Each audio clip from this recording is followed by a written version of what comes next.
Hello, welcome to my report on the electrical systems at our property in Huntingdonshire in England for the month of September 2022. This diagram shows the major components which make up the system at the moment, and further details can be found in the description below the video. This first graph shows the electrical energy coming in each day from the two solar arrays and from the grid. These figures come from reading the electricity meters and the two solar generation meters. The total solar production this month was 546 units, with the production numbers for the two arrays converging. We had a daily average of 18.2 units of solar coming in. 92 grid units were imported in total, 3 at normal rate and 89 at our economy 7 low rate. The Powerwall received a few overnight boosts when not much sunshine was expected next day, and the car had an overnight boost from the grid on the 28th. 28 units were exported to the grid according to the Tesla app, which was 4.4% of the total electrical energy coming in and 5.1% of the solar energy produced. The solar contribution to the month's electricity input was 85.6%, not bad considering it hasn't been wonderful weather. This second graph shows the origin of the electrical energy consumed by the property and the car. The figures behind this graph are mostly supplied by the Tesla app, with the car's home charging figures coming from the My Energy app. 47.5% of the energy came directly from solar, and a further 37.2%, coincidentally the same figure as last month, was solar coming to the property via the Powerwall, giving a total solar contribution to the energy used of 84.7%. The Tesla app reported a total grid input of 86.8 units, which is much closer to the value given by the electricity meters than it was last month.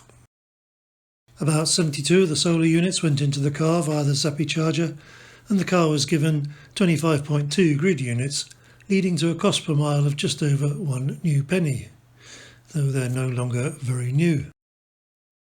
This graph shows the energy going into and coming out of the Powerwall each day, as reported by the Tesla app.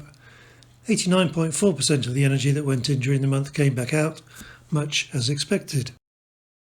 This is the self-power graph based on figures from the Tesla app, which reported that the proportion of self-power was 91%, though some of the energy coming via the Powerwall originated from the grid. This graph shows the solar southwest production over the years since 2012. This was a below average September, 8th best out of the 11 years, with 286 units being produced by the array. September's arithmetic mean is now 301.5 units and the median is 298. The cumulative year-to-date graph for the southwest array shows that 2022 has fallen from first to second position out of the 11 years, with a total so far of 3,234 units. This is 1 unit more in 9 months than the full year total produced in 2017. This graph shows the daily output of the two solar arrays for the past 365 days. Orientation, both horizontal and vertical, dictates the differing shapes of the two 28-day average lines.